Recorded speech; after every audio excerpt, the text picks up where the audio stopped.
ಕೋಲಾರ ಜಿಲ್ಲೆ ಕೋಲಾರ ಜನನ ಮತ್ತು ಮರಣ ಪ್ರಮಾಣ ಪತ್ರವನ್ನು ಒಂದೇ ನೋಂದಣಿ ಸಂಖ್ಯೆಯನ್ನು ಹಿಂದೂ ಹೆಣ್ಣು ಮಗುವಿಗೆ ಮುಸ್ಲಿಂ ಗಂಡು ಮಗುವಿಗೆ ನೀಡಿರುವ ಬಗ್ಗೆ ಪ್ರಮಾಣ ಪತ್ರವನ್ನು ಕೋಲಾರ ನಗರಸಭೆಯಿಂದ ದಿನಾಂಕ 12/2/2026ರಂದು ಅನುಮೋದನೆ ಮಾಡಲಾಗಿದ್ದು ಮತ್ತೆ ಗಂಡು ಮಗು ಆಗಿರುತ್ತದೆ. ಆ ಗಂಡು ಮಗು ಹಿಂದೂ ಆಗಿರುತ್ತದೆ. ಆ ಸಂದರ್ಭದಲ್ಲಿದ್ದ ಉಪನೋಂದಣಾಧಿಕಾರಿಯ ಹೆಸರು ಏನು,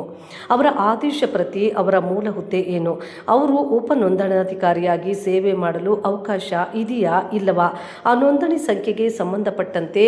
SNR ಆಸ್ಪತ್ರೆಯಲ್ಲಿ ಜನನವಾಗಿರುವುದಾಗಿ ಜನನ ಪ್ರಮಾಣ ಪತ್ರ ನೀಡಿದ್ದು, ಈ ನೋಂದಣಿ ಸಂಖ್ಯೆಗೆ ಸಂಬಂಧಿಸಿದಂತೆ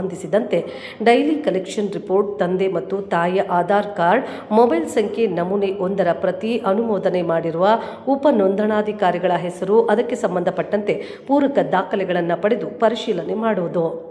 ಈ ಜನನ ಪ್ರಮಾಣ ಪತ್ರವನ್ನು ಕೋಲಾರ ನಗರಸಭೆಯಿಂದ ಪಡೆಯಲು ನೀಡಿರುವ ಪೂರಕ ದಾಖಲೆಗಳು ಏನು, ಆಸ್ಪತ್ರೆಯ ವರದಿ ಮುಂತಾದ ದಾಖಲೆಗಳನ್ನು ಪಡೆದು ಕೋಲಾರ ನಗರಸಭೆಯಲ್ಲಿ ಯಾವ ಯಾವ ಆಧಾರಗಳ ಮೇಲೆ